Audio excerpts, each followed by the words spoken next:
Plus qu'un scandale vécu le dimanche 25 février 2024 au stade Tata Raphaël de Kinshasa. Un scandale inexplicable et qui ne se justifie pas, mais qui a sa raison d'être pour des personnes sans cœur qui sourient pendant qu'elles font mal.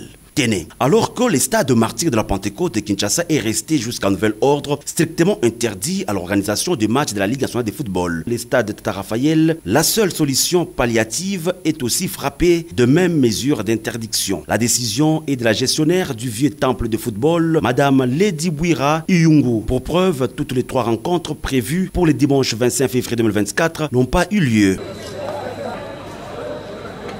Selon des sources dignes de foi et unanimes, Madame Lady Bouira est juste une simple exécutante de la décision prise par le ministre des Sports, Claude François Kaboulou-Mwana Kaboulo, pour des raisons connues de l'une et de l'autre. Et c'est aux dépens de la jeunesse congolaise ainsi sacrifiée sur l'autel des intérêts des auteurs de la décision. La mesure est tombée et d'application immédiate sans informer l'opinion sportive, moins encore l'organisateur de championnat et ses sociétaires. Conséquence, la mort dans l'âme, c'est par effet des surprises et des pincements au cœur que les 4 formations qui se sont retrouvées devant le stade Tata Raphaël avec toutes les entrées scellées, obligées de rebrousser chemin sans jouer. Pourtant, ces 4 formations ont engagé beaucoup de dépenses irrélatives.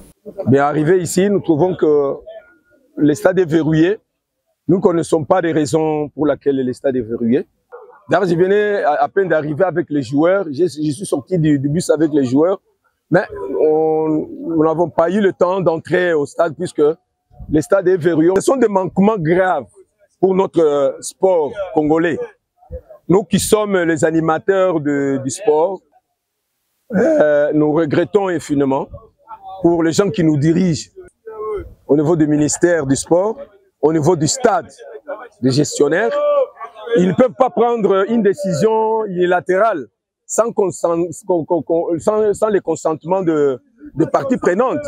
Nous sommes les partenaires privilégiés, les équipes. Nous avons dépensé. Et cette dépense qui va nous restituer. Chose curieuse, cette décision du ministre des Sports, Kaboulou-Mwana Kaboulo, exécutée par la gestionnaire Madame Lady, est tombée au moment où profilent à l'horizon 2 échéances sportives. D'une part, les playoffs de la Ligue nationale de football et de l'autre, la fin de la manche retour du championnat de la Ligue nationale de football Ligue 2. Chose étonnante, cette mesure de stricte application pour les matchs officiels ne l'est nullement pas pour les matchs de loisirs qui s'y jouent à longueur de journée et à défaut d'autres activités autorisées par Madame Lady Bouira Iyungu.